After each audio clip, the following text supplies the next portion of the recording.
I still remember the sound of her laughter that night, the kind that used to make me smile without even trying.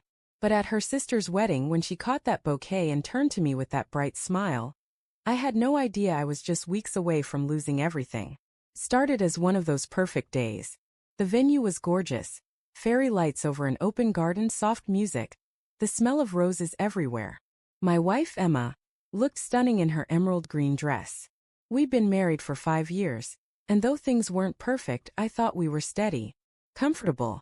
I used to believe comfort meant safety, but I learned later it just meant I'd stopped noticing what was slipping away. During the reception, Emma danced with everyone, her cousins, her brother-in-law, even the DJ for a laugh. She was glowing, happy, carefree, and I loved watching her like that. When they called the single ladies for the bouquet toss, she giggled, "Oh, I'm already married." But her sister pushed her in anyway. And of course, the bouquet landed right in her hands. Everyone cheered and she laughed, waving it at me across the crowd. "Looks like it's your turn next," her sister joked to me, and I smiled back.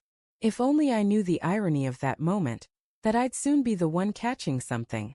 Not flowers, but divorce papers. The weeks after that wedding, something felt off. First, it was small things. Her phone started living face down on the counter. She stayed up late scrolling TikTok but laughed too softly, the kind of laugh you give someone through text. Her perfume lingered on her clothes even when she swore she hadn't gone anywhere. I asked her once, "Everything okay?" She gave me that tired smile, the one that says, "Don't make a thing out of it." "Yeah, babe. Just work stress. You worry too much." I wanted to believe her. God, I did. One night I woke up around 1 a.m., bed cold on her side. I found her in the living room, whispering into her phone. She froze when she saw me. "Oh, it's just my friend Sarah," she said quickly. But her voice, it had that nervous tone. You know when someone's trying too hard to sound casual? "Yeah, that." I nodded, went back to bed, but my chest felt heavy. It wasn't proof, but it was enough to plant a seed of doubt that wouldn't stop growing. Then there was the wedding video. Her sister sent us the final cut, beautiful slow-motion shots of everyone laughing and dancing. But near the end there was a clip that made my stomach twist. Emma was on the dance floor with a man I didn't recognize. Not a relative. Not a friend I knew. They were close. Too close. His hand on her waist, her smile soft, not playful but intimate. The kind of look she used to give me when we first started dating.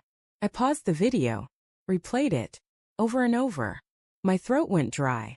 That night when she came home I asked, "Who's the guy in the video?" She froze. "What guy?" "The one you were dancing with. Tall beard, gray suit." Her eyes flicked away for just a second, but it was enough. "Oh, that's Mark. He's one of Lily's co-workers. He asked me to dance, it was just for fun." I nodded. Right. Just for fun.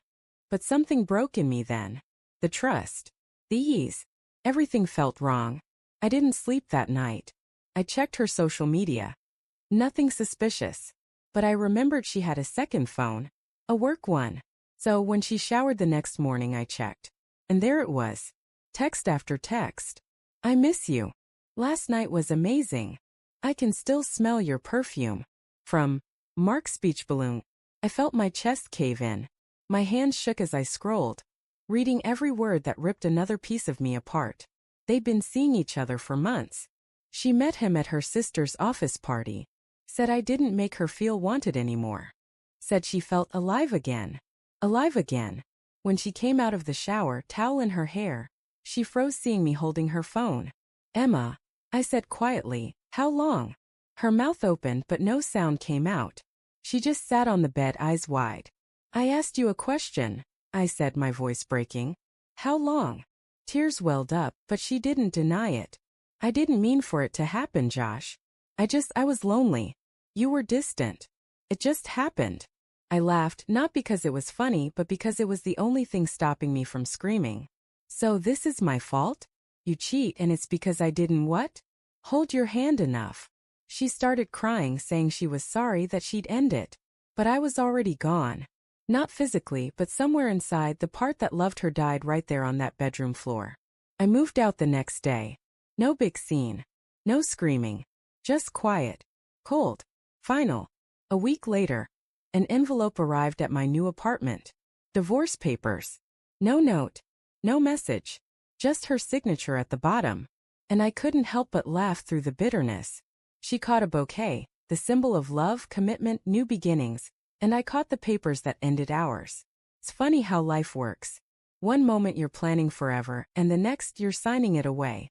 Months passed. I saw on social media that she and Mark were together. Maybe they're happy. Maybe not. I stopped caring. People ask me if I'd take her back if she ever regretted it. No. Because when someone looks at you and lies, not once but for months, it changes something in you. You start realizing love shouldn't be proven through forgiveness. Sometimes it's proven by walking away. I've healed since then.